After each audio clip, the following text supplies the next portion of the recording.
신망중학교 3학년 학생 여러분 안녕하세요. 오늘은 다 체세포 분열이 아니라 오늘은 생식세포가 만들어지는 분열, 생식세포 분열 혹은 감소 분열이라고 하는 그 부분에 대해서 같이 한번 알아보도록 하겠습니다. 학습지를 수업 시간에 해가지고 다 빈칸이 채워져 있을 거예요. 여기서 우리가 꼭 알아야 하는 것은 감소 분열의 단계인데, 이 감소 분열의 단계는 염색체의 모양이나 행동에 따라서 그 단계를 결정했다라는 사실과, 그 다음에 체세포 분열과 감소 분열을 비교하는 과정, 비교하는 표에 대해서 알아야 합니다. 그러면은 우리 형성평가 문항으로 바로 넘어가서 문제를 한번 풀어보도록 합시다. 자, 생물은 살아있는 동안 자신과 닮은 자손을 만드는데 이를 뭐라고 했죠? 생식이라고 했습니다. 이러한 그 생식이라는 과정을 하는데 이 과정에서 동물의 정자와 난자와 같이 자손에게 유전물질이 전달되는 그런 역할을 하는 세포, 즉 생식을 하는데 필요한 세포를 생식세포라고 했습니다.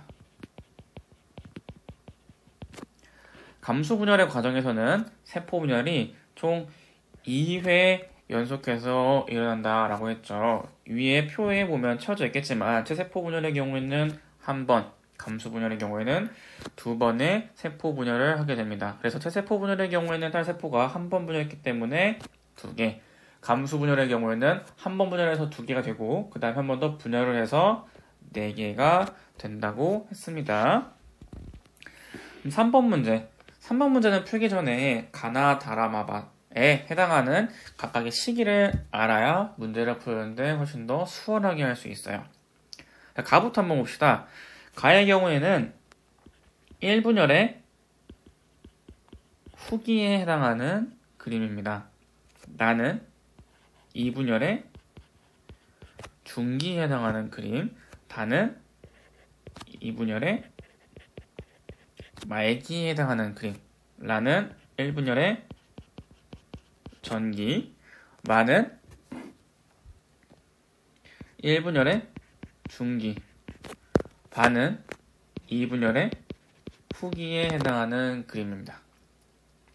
이 그림을 알고 이제 3번, 4번 문제를 한번 풀어볼 건데요. 3번 A는 A 요 그림. 요 그림은 무엇이 결합한 것이라고 그랬죠? 이것은 상동염색체가 결합한 그림이라고 했어요. 상동염색체가 뭔지 잘 모르는 친구들을 위해서 한번 봅시다.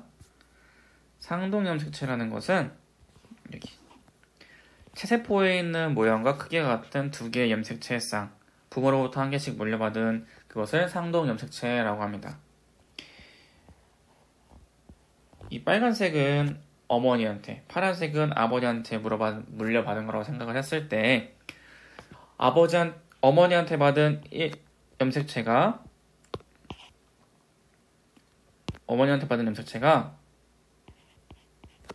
1번에서부터 총 23번까지 총 23개의 염색체가 있다고 그랬고, 아버지로부터 받은 염색체도 총 23개로 순서를 매겼을 때 1번부터 23번까지 이렇게 쭉 있다 그랬죠.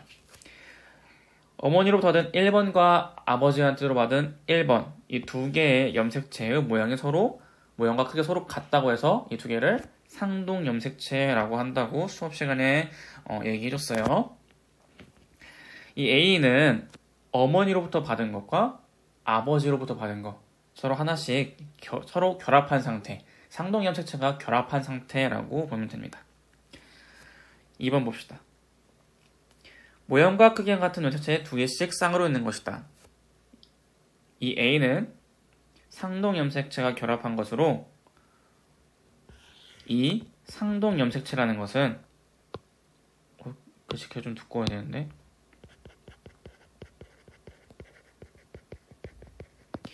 이 상동 염색체라는 것은 모형과 크기가 같은 염색체가 두 개의 쌍으로 있는 것이다 라고 방금 앞에 여기서 봤었죠. 그럼 이어서 4번 봅시다. 가에서 발을 감소 분열의 과정에 따라 순서대로 나열하시오. 그러면은 일단 1분열에 있는 거 먼저 해야겠죠. 전기 먼저 진행된다 그랬고 전기인 라, 전기 다음에 중기 마, 그 다음에 후기, 그리고 말기가 등장이 되는데 여기 1분열의 말기는 나와 있지 않아요. 1분열의 말기가 끝나게 되면은 바로 2분열의 전기가 진행되고 그 이후에 2분열의 중기, 2분열의 후기, 2분열의 말기가 진행돼서 라마, 가나, 바다가 순서가 되겠습니다. 5번 문제 한번 풀어봅시다. 감수 분열에 대한 설명으로 옳은 것은 동그라미, 옳지 않은 것은 X로 표시하시오 라고 그랬어요. 1번 연속 2회 분열하여 4개의 딸세포가 만들어진다. 맞죠? 2번 감수 분열 결과 만들어진 딸세포는 모세포와 염색체 수가 같다. 아니죠. 생직세포의 경우에는 자신의 그 부모의 유전 성질을 자녀에게 보내줘야 하기 때문에 두 개의 생식세포가 결합해서 46개가 되어야 하므로 딸세포는 모세포의 절반 값인 23개를 가져야 한다 그랬어요. 그래서 같다라고 하면 안 되고 딸세포는 모세포의 염색체 수의 절반이다 라고 하는 게 맞는 표현입니다. 3번 감수 1분열 전기에서는 상동 염색체가 결합하여 나타난다.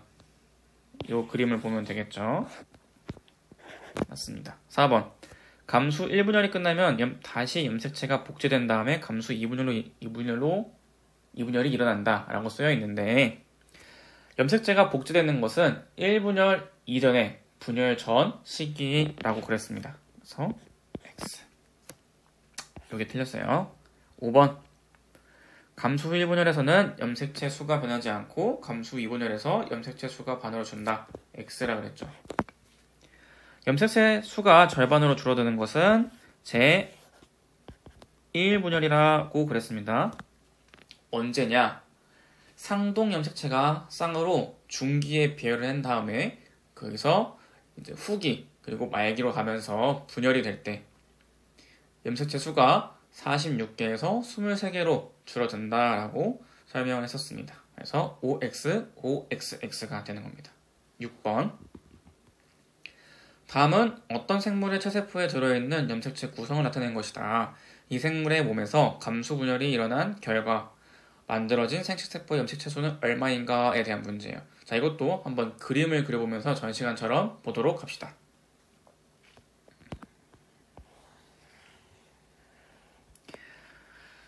자, 현재 얘는 상동 염색체, 즉 상동 염색체라고 보고 문제를 풀면 되는데 현재 이 시기는 1분열의 전기예요. 그림 한번 그려봅시다. 서로 상동 염색체끼리 결합을 한다 그랬죠? 이런 식으로.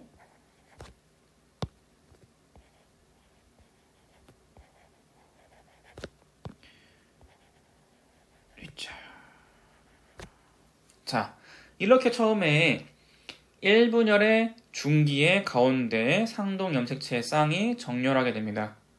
그리고 이 이후에 분열을 통해서 만들어지게 되면